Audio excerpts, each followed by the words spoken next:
사무엘상 30장 1절로부터 6절 한 절씩 나눠서 보겠습니다. 다윗과 그의 사람들이 제3일에 시글락에 이를 때 아말렉 사람들이 이미 남방과 시글락에 침노하였는데 그들이 시글락을 쳐서 불사르고 거기 있는 장로들은 죽이지 아니하고 다 잡아 끌고 자기 길을 갔더라. 다윗과 그의 사람들이 성에 이르러 본즉 성이 불탔고 자기들의 아내와 자녀들이 사로잡혀 있는지라. 다윗과 그와 함께한 백성이 울 기력이 없었으므로 소리를 높여 울었더라. 다윗의 두 아내 이스라엘 여인 아하노암과 갈멜 사람 나발의 아내 되었던 아비가일도 사로잡혔더라. 백성들이 자녀들을 위하여 마음이 슬퍼서 다윗을 돌로 치자 하니 다윗이 크게 감동하였으나 그의 하나님 여호와를 힘고 의를 얻었더라. 아멘.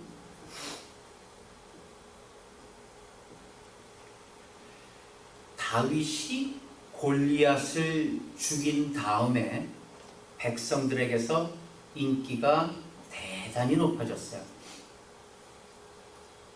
그렇게 되니까 사울 왕은 인기가 높아진 다윗을 시기하죠. 그래서 죽이려고 했고 다윗은 도망치고 마지막에는 적국인 블레셋까지 가게 됩니다. 블레셋에 있는 방백 중에 아기스라는 사람이 있었는데 그 사람 하나가 다윗을 보호해 주고 블레셋에 귀화하도록 그런 조치를 마련해 줍니다. 아기스는 다윗이 사울의 미움을 받았다는 것을 잘 알고 있기 때문에 또 사울이 지배하고 있는 그 나라로 가지 않을 것을 굳게 믿었어요. 그래서 자신의 그 블레셋에 귀화할 줄 믿고 그의 편을 들어줍니다. 근데 문제는 다른 블레셋 사람들은 다윗을 믿지 않았어요. 그러던 중에 블레셋과 마침 이스라엘이 전쟁이 일어납니다.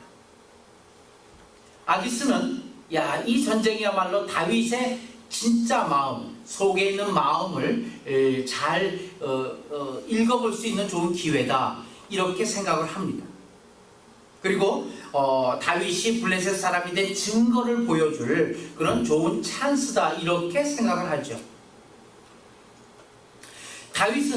다윗의 입장에서는 싸울 수도 안 싸울 수도 없는 입장이에요. 왜? 싸워야 되는 것은 자기가 블레셋에 귀화했다는 것을 보여주기 위한 좋은 증거가 자기의 과거 자기의 나라였던 이스라엘을 향해서 칼과 활을 드는 그러한 모습이 자신을 믿게 하는 모습인데 또 한편으로는 자신의 나라 모국한테 또 칼을 들이대는 그런 경우가 되기 때문에 이럴 수도 저럴 수도 없는 그런 상황에 아기스를 따라 나갑니다. 참 불편하죠. 아기스와 함께 전쟁에 나가자 다른 모든 이 방백들은 다윗에 대해서 의심을 품습니다. 저러다가 이제 우리를 치지 아마 이렇게 생각을 하죠. 그때 아기스가 보증을 씁니다. 절대로 다윗은 그러지 않을 것이다. 그러나 그것이 받아들여지지 않고 결국은요 다윗은 되돌아가게 돼요. 저 사람 같이 우리랑 싸움할 수 없다. 다른 방백들은 다 그렇게 얘기합니다. 다윗을 믿을 수가 없다. 그래서 다윗은 돌아갑니다. 다윗의 입장에서는 큰 위기를 모면한 셈 아니겠어요? 잘 됐다 어쨌거나 이러한 마음을 가지고 돌아갑니다. 그래서 그동안 다윗이 블레셋에 있었던 시글락 성으로 자기 혼자 되돌아와 보니 함께 따라 나섰던 부하들과 그리고 그 남겨뒀던 가족들이 전부 다 아말렉 사람들이 다 잡아간 뒤였어요. 가축도 모두 빼앗기고 그리고 재산도 모두 약탈된 것을 보게 됩니다. 그래서 오늘 본문 30절에서 보게 되면 34절에 뭐라 그래요? 한번 같이 읽어볼까요? 시작.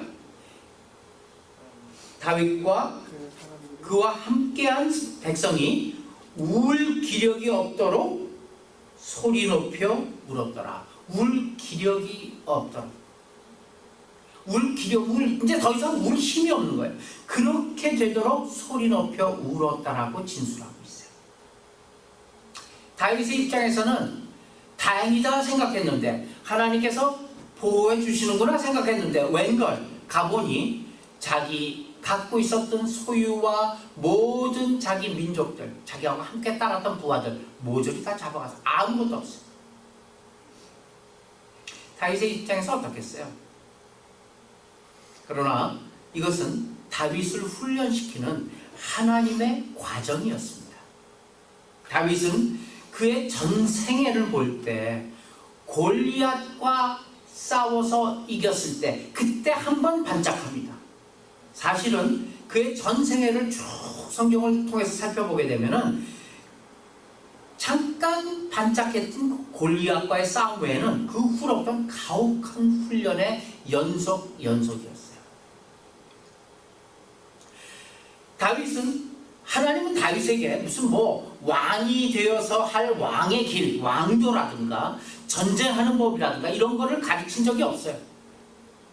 다윗은 언제나 도망다녔고 또 도망다녔어요. 그리고 다윗은 언제나 울고 또 울고 한숨만 내쉬는 그런 평생의 세월을 보낸 이가 바로 다윗입니다. 나중에는요, 블레셋, 지금 현재 본문에 있어서 블레셋에서 못 있게 돼요. 적국인 블레셋에서 못 있게 돼서 도망 나갈 때 어떻게 도망 나가냐면 미친 사람 흉내를 내면서 도망 나갑니다. 똥오줌을 들러쓰고 수염엔 침을 질질 흘리면서 억지로 빠져나와요. 우리가 잘 아는 시편 34편은 그렇게 미친 채 하고 쫓겨난 후에 지은 시가 시편 34편입니다. 근데 그 시편 34편을 읽어보면은 참 희한해요. 그 와중에서도 그렇게 쫓겨다니고 그렇게 울고 또 울고 기력이 없을 정도로 울고 그런 와중에서도 다윗은 여호와를 찬양하고 있어요.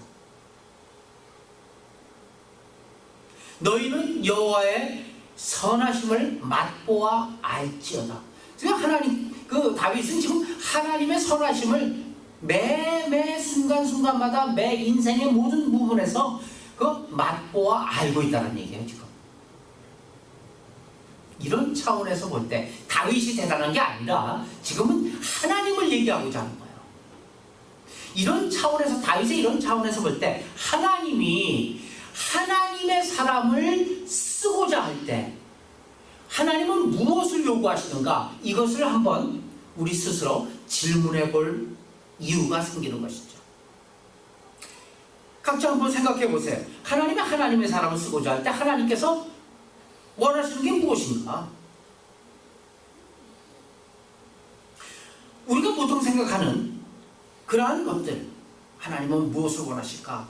이것저것 있을 거예요. 능력도 있어야 되겠고, 지혜도 있어야 되겠고, 하나님의 말씀도 많이 알아야 되겠고, 순간순간 하나님께 의뢰하고자 하는 그런 마음도 있어야 되고, 여러 가지가 있어요. 그런데요, 우리가 보통 일반적으로 생각하는 것과는 많은 차이가 있어요.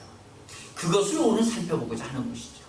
우선 고린도후서 1장 8절에서부터 9절 봅시다. 같이 한번 읽죠. 시작. 형제들아, 우리가 아시아에서 당한 환난을 너희가 모르기를 원치 아니하노니 힘에 겹도록 심한 고난을 당하여 살 소망까지 끊어주고, 우리는 우리 자신이 사형 선고를 받은 줄 알았으니 이는 우리로 자기를 의지하지 말고 오직 죽은 자를 다시 살리시는 하나님만 의지하게 하십니다. 여기 먼저 답이 있어요. 무슨 답이에요? 힘에 겹도록 심한 고난을 당합니다. 누가요? 사도 바울이 당하는 거예요. 이것을 너희들이 알지 모르기를 원치 않는다. 너희들이 꼭 이걸 알기를 원한다. 이렇게 하면서 지금 강조하고 있죠.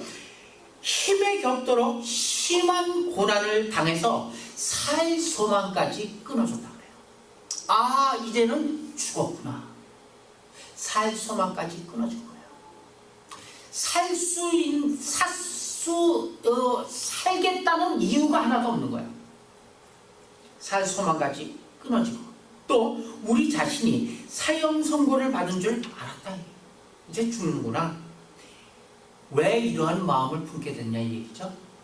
이 고백이 사도 바울의 고백이에요. 우리가 앞서 지금 소개하고는 다윗의 고백이에요. 다윗 역시 마찬가지예요. 살 소망까지 끊어져 갖고 이제 죽었구나, 이제 죽는구나 이렇게 생각하는 자리까지 간다 이 얘기예요. 그런데 그 이유가 뒤에 있어요. 이는 다시 한번 같이 읽죠. 우리로 시작. 이는 우리로 자기를 의지하지 말고 뭐라고요? 오직 죽은 자를 다시 살리시는 하나님만을 의지하게 하시니라. 하나님만을 의지하게 하는 하나님께서 유일하게 쓰시는 방법이 바로 이 방법이라고 성경은 얘기하고 있어요.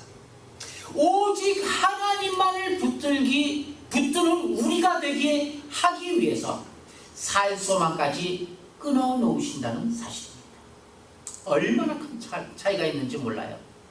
고린도후서 11장에 보게 되면 바울은요 40에 하나 감한매를 5번 맞는다 이렇게 얘기하고 있죠. 3번 태장으로 맞고 여러 번 파선하고 강의 위험과 동족의 위험과 쭉 나오고 한번 같이 읽죠. 그것도 고린도후서 11장 23절에서 27절 한 절씩 나눠서 있습니다. 전주에도 한번 본 본문입니다만은 그들이 그리스도의 일꾼이냐 정신없는 말을 하거니와 나는 더욱 그러하도다. 내가 수고를 넘치도록 하고 옥에 갇히기도 하고 더 많이 하고 매주 수없이 맞고 여러 번 죽을 뻔하였으니 시작. 너희들에게 40에서 하나 감한매를 5번 맞았으며 3번 태장으로 맞고 1번 돌로 맞고 3번 파선하고 일주야를 깊은 바다에서 지냈으며 여러 번 여행하면서 강의 위험과 강도의 위험과 종족의 위험과 이방인의 위험과 신의 위험과 광야의 위험과 바다의 위험과 거짓 형제 중의 위험을 당하고 같이 한번 읽죠. 또 수고하며 애쓰고 여러 번 자지 못하고 목마르고 여러 번 굶고 춥고 헐었느니라. 바울은 사실 하나님 앞에서 최고로 충성된 일꾼이었다 이렇게 얘기할 수 있는 사람이죠. 그런데 사도 바울이 복음을 전하러 다닌 일과 그리고 그 과정들을 보게 되면은 한 번도 우리가 생각하는 형통의 자리에 있어 본 적이 없다는 사실을 우리는 사도행전에서 발견하게 됩니다. 언제나 죽어라고 고생만 해요. 사도 바울은. 그 고통이 얼마나 심했든지 아시아에서 당한 이 환란을 힘에 지인하도록 심한 고생을 받아 살 소망까지 끊어졌다 이렇게 고백하고 있습니다. 이제는 죽었구나예요. 이제는 죽었구나. 바울은 고난을 당할 때마다 이제는 죽었구나. 바로 여기서 내가 죽는구나 이렇게 생각을 했다는 사실. 그런데 끝내 죽었어요? 아니요. 죽지 않았어요. 말하자면 하나님께서 하나님의 일을 하시는데 그 일은 사도 바울이 이제는 죽었구나 라고까지 생각해야 될 필요가 있는 일을 하나님이 시키신 거예요. 그 필요를 사도 바울은 이렇게 얘기하고 있죠.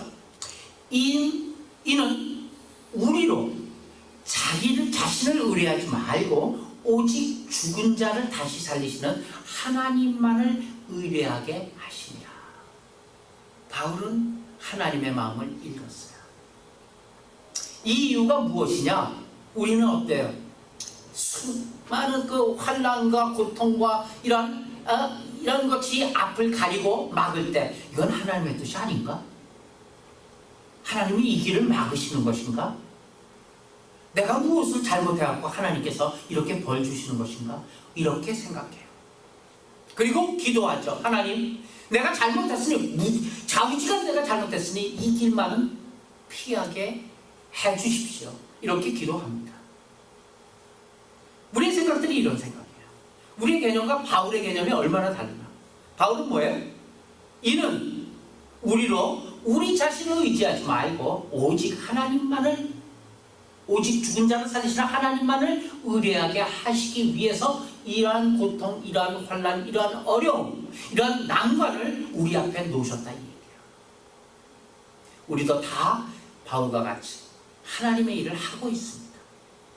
그럴 때 당연히 시련이 먼저 있어야 하고, 그리고 하나님이 우리에게 요구하시는 것은 무엇이냐? 우리는 다르게 생각 많이 하죠. 하나님 우리에게 요구하시는 단 하나가 있어요. 그건 뭐예요? 그건 뭐예요? 죽어야 한다는 거예요. 죽어야 한다는 거예요.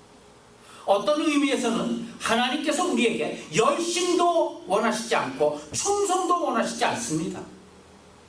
하나님께서 우리에게 요구하시는 하나가 있다면 죽어야 한다는 얘기예요.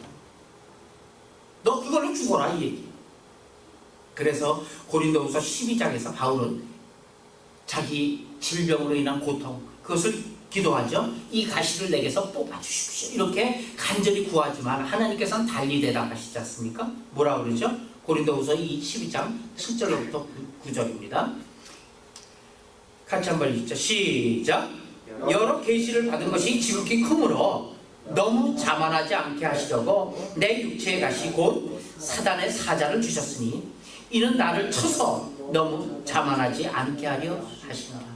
이것이 내게 떠나가야 하기 위하여 내가 3번 주께 간구하였더니 나에게 이르시기를 내 은혜가 내게 족하도다.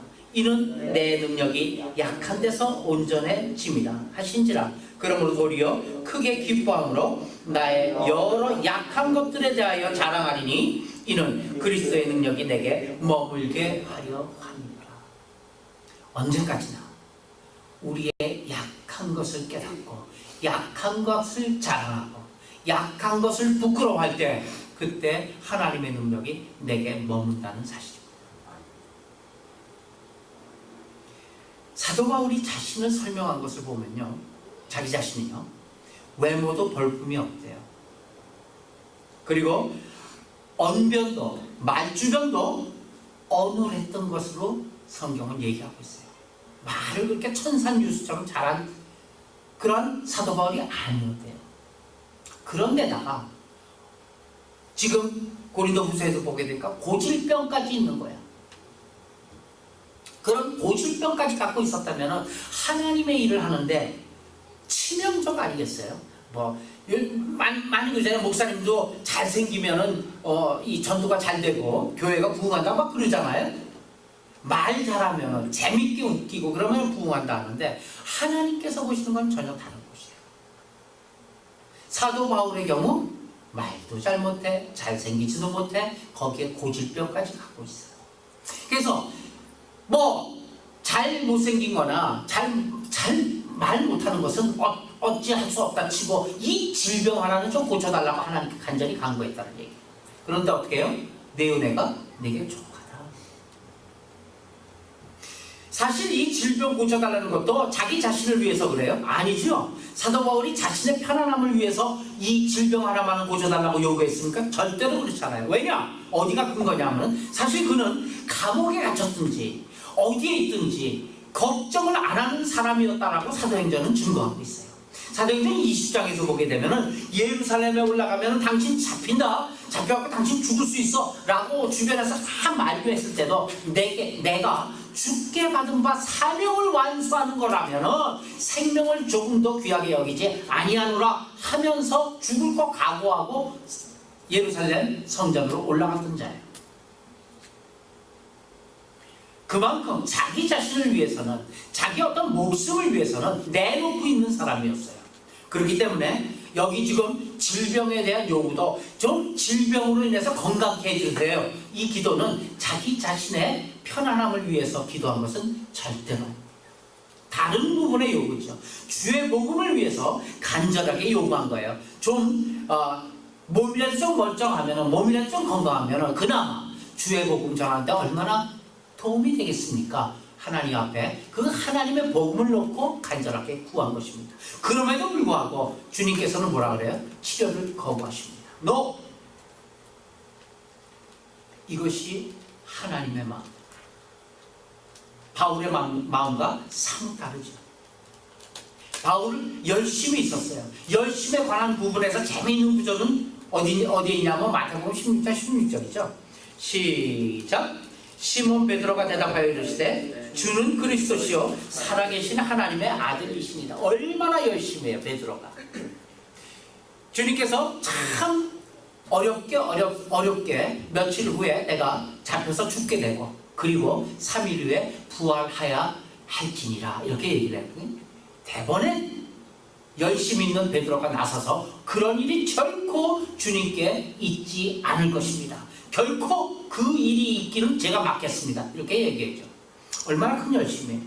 예수님께서 예루살렘에 올라가 장로들과 대제사장들과 서기관들한테 모함을 받게 되고 그래서 재판을 당하고 죽임을 당하고 제3일에 살아나야 할 것 그것을 제자들에게 가르치기까지 얼마나 오랜 기간이 있었어요? 3년 이상 기다린 얘기예요. 그래서 이제는 좀 됐겠거니 이제는 그들이 주의 일과 하나님의 그 일과 내 자신의 사명을 알지니라 알겠다 싶어서 얘기를 한 거죠. 베드로가 막죠. 주여 그리 마옵소서 이 일이 결코 주께 미치지 아니하리라. 무슨 말입니까? 주께서 무슨 일이 일어난다면 자기가 결단코 가만히 있지 않을 것이라는 얘기예요. 수수방관하지 않겠다는 얘기예요. 제가 막아드리겠습니다. 내 죽음이라고 내 죽음을 주고라도 그것만은 막겠습니다. 이렇게 얘기하는 뜻입니다. 이때 주님은 뭐라고 얘기했어요? 주님은 사단아 내 뒤로 물러가라. 너는 나를 넘어지게 하는 자로다. 내가 하나님의 일을 생각지 않고 도리어 사람의 일을 생각하는 자로다.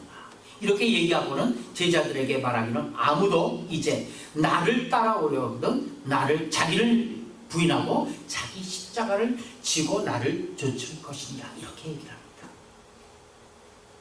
우리들이 생각하는 주의 일꾼, 우리들이 생각하는 어떤 주님으로 받은 사명, 어떤 일이 하나님의 일을 하는 것인가?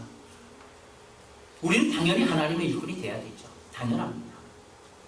우리 주변에는 주를 위해 목숨까지도 바치겠노라 하는 그렇게 이 베드로 같은 그런 일꾼들 많이 있어요.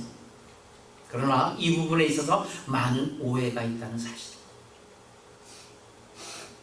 극단적으로 얘기한다면 하나님께서 무엇이 부족해서 못하시는 것을 우리가 보충한다고 생각하는 것 이런 생각이 많이 있어요. 많은 주의 일을 한다는 사람들의 생각을 보면 그래요. 그래요? 절대 그렇지 않지 않습니까? 하나님이 뭔가 힘이 조금 모자라서 아니면은 내가 하나님께서 다 할 수도 있는 일이지만 너희들을 좀 거들게 해서 너희에게 영광과 그 하나님의 일을 맛보는 일에 같이 동참케 하겠노라 이런 마음에서 하나님께서 우리에게 일을 맡기시는 건가요? 그것도 아닙니다. 하나님은요 저기 돌아다니는 굴러다니는 돌을 들어서도 아브라함을 만드시는 분이에요. 때문에 하나님이 늘 필요로 하는 그것 하나님께서 무엇을 필요로 해서 우리를 부르고 있는가 하나님 앞에 온전히 맡겨진 충성심이요 그것 외에는 쓰실 것이 없습니다. 때문에 하나님께서 우리를 낮추셨으면 낮춰 쓰시는 것에 만족해야 합니다.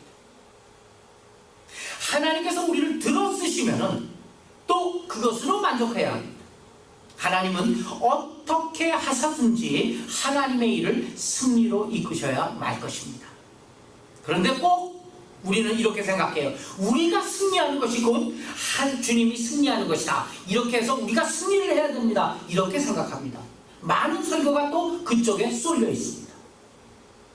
우리가 성공하는 것이 곧 주님이 성공하는 것이에요? 아니에요. 그건 굉장히 나쁜 생각입니다. 굉장히 나쁜 습관입니다. 그래서 오늘 이제 결론 지어질 사도 바울이 얘기하는 직분론입니다.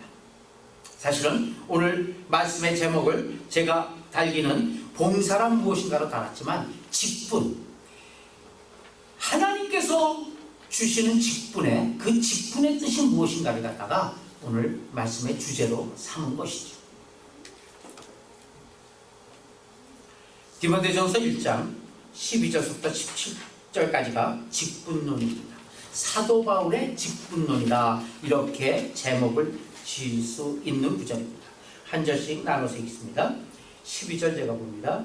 나를 능하게 하신 그리스도 예수 우리 주께 내가 감사함은 나를 충성되이 여겨 내게 직분을 맡기심이니 내가 전에는 비관자여 박해자여 속기자였으나 오히려 긍휼히 여긴 것은 내가 믿지 아니할 때 알지 못하고 하였습니다. 우리 주의 은혜가 그리스도 예수 안에 있는 믿음과 사랑과 함께 넘치도록 풍성하였도다. 믿보다 모든 사람의 받으리라 이 말이 예수께서 죄를 용서하시고 세상에 마셨다 하였구나. 죄 중에 내가 맺었으니 그러나 내가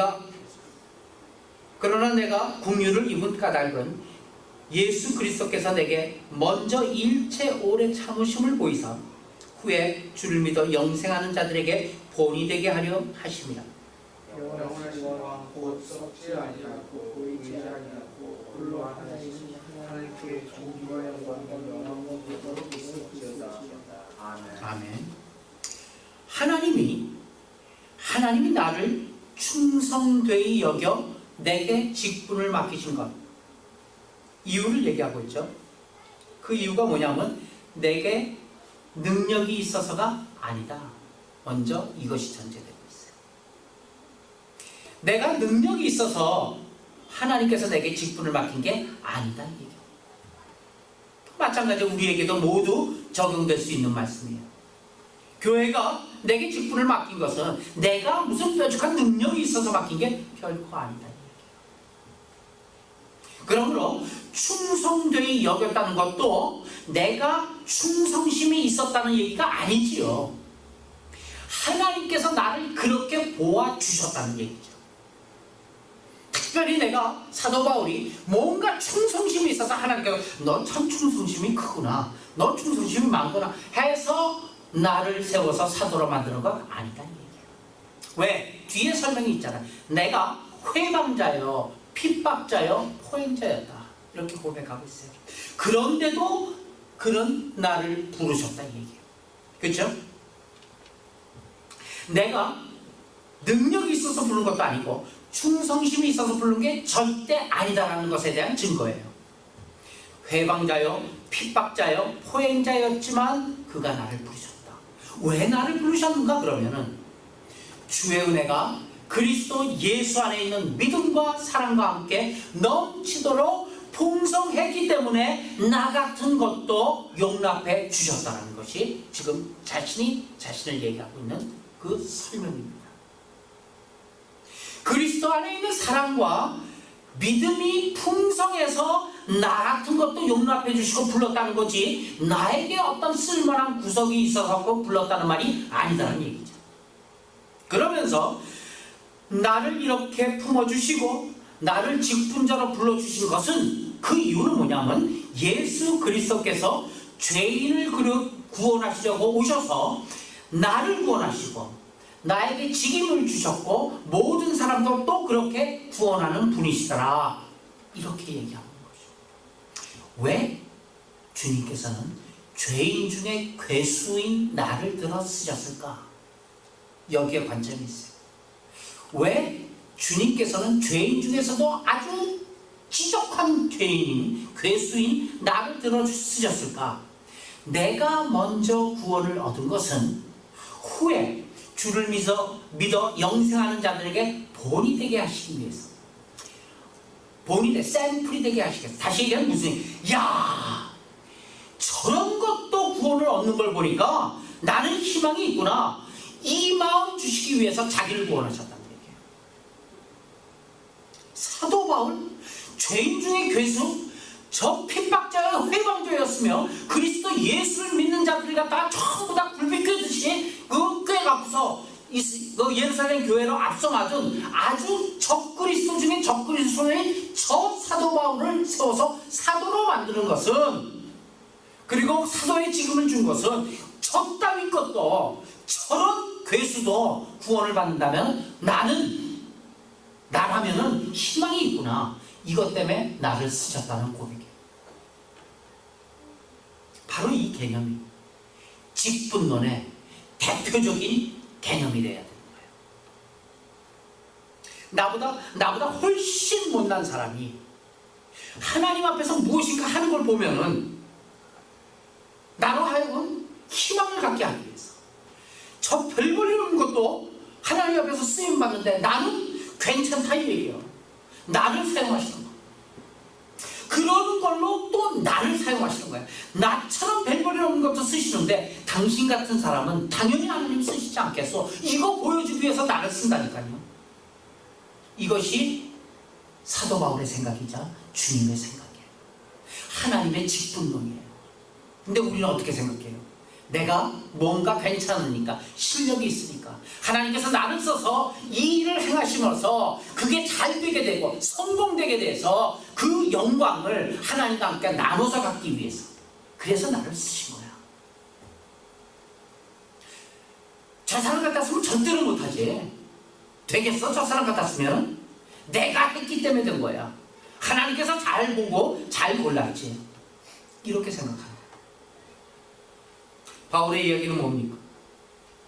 나를 씀으로써 모든 사람들로 하여금 하나님이 얼마나 은혜로우신가, 하나님이 얼마나 궁율이 많으시면 나도 쓸 수가 있는가.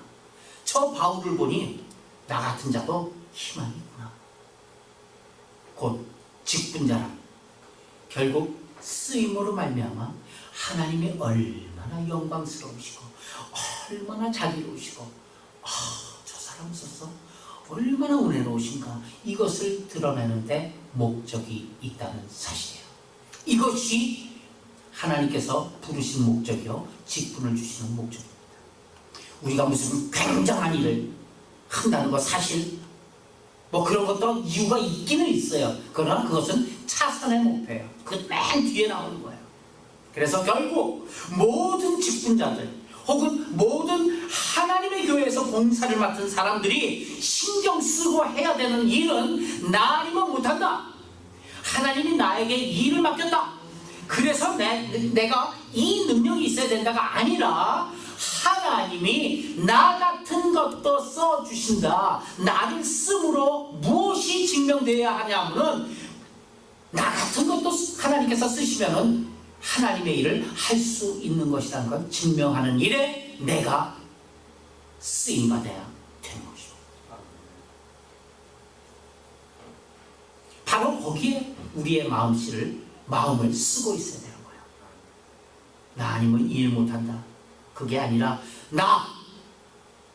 제일 못난 나를 쓰는 것을 봐. 하나님은 분명 은혜와 영광이 세세토록 나타나시는 그러한 분이시고, 우리를 쓰시는 궁극적인 목표는 바로 그 하나님의 영광을 드러내기 위해서 나를 쓰시는 것이구나.